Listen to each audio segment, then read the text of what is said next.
I started in this town, the greater Bay Area, in 1953. So the discussions when I come on are, how old is this guy? I'm very close to paying off my student loan. Anyway, so the city has kind of collapsed from what I remember from the days of the Hungry Eye. Willie Brown came in to see the show Saturday night. He said to me, I wish you could have gotten up here in October. You missed Halloween.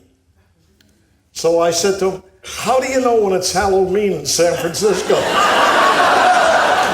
Just, testing. So the liberals should be happy now.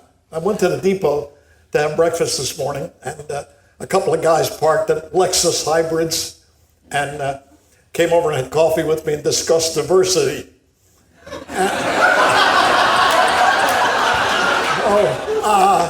This is, I had a copy of the New York Times, but somebody purloined it, and that's the last liberal newspaper left.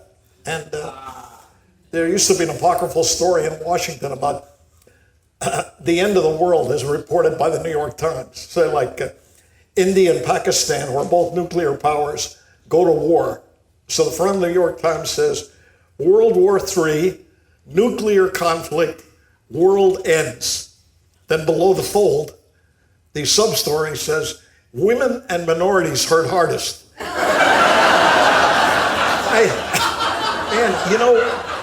I was toiling in the Hungry Eye for $75 a week for years. And we finally got Herb Cain on our side. This is a true story. Cain got a letter in the mail and said, if you're Mr. San Francisco, why haven't you discovered this kid at the Hungry Eye? So he came in and he liked it.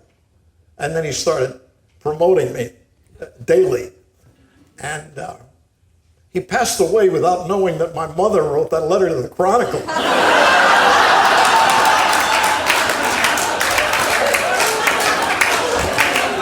I have a checkered history in the Bay Area.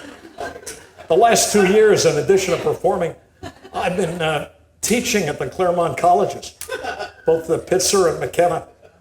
And I don't know if you know those schools. They're kind of like, it's sort of like a stud farm for retired Republican horses. They had a CIA recruiting officer on the campus, standing there with a table, join the CIA, travel the world, make new friends, and then kill them. And these guys are signing up, it's quite overt.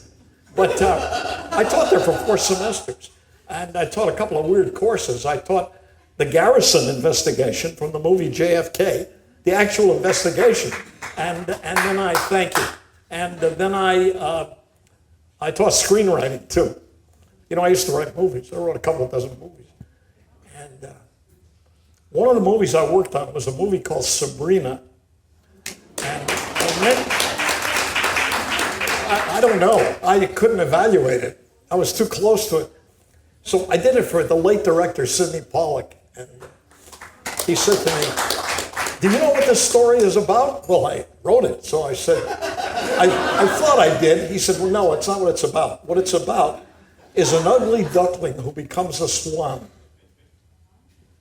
So I don't lose a job, right? I said, oh, good. And he said to me, where do you think a woman can come of age? What would be the right city to bring out her feminine soul? So I'm trying to think of a city. I keep guessing wrong. I said, Fargo, New York, Salt Lake City. He says, no, Paris. Paris, a woman's city. He said, have you ever been to Paris? I said, yes. He said, well, that's not enough. It's contingent on who you went with. Who did you go with? I said, well, a gentleman doesn't discuss that. So we fly to Paris to make the picture. He has his own Gulf Stream. And we're in a plane for 8 hours, just him and me, across the Atlantic. And he's relentlessly pounding me. Who did you go with? Who did you go with? So finally, my nerves wore thin, and I cracked. And I said, the 3rd Infantry Division, if you must know.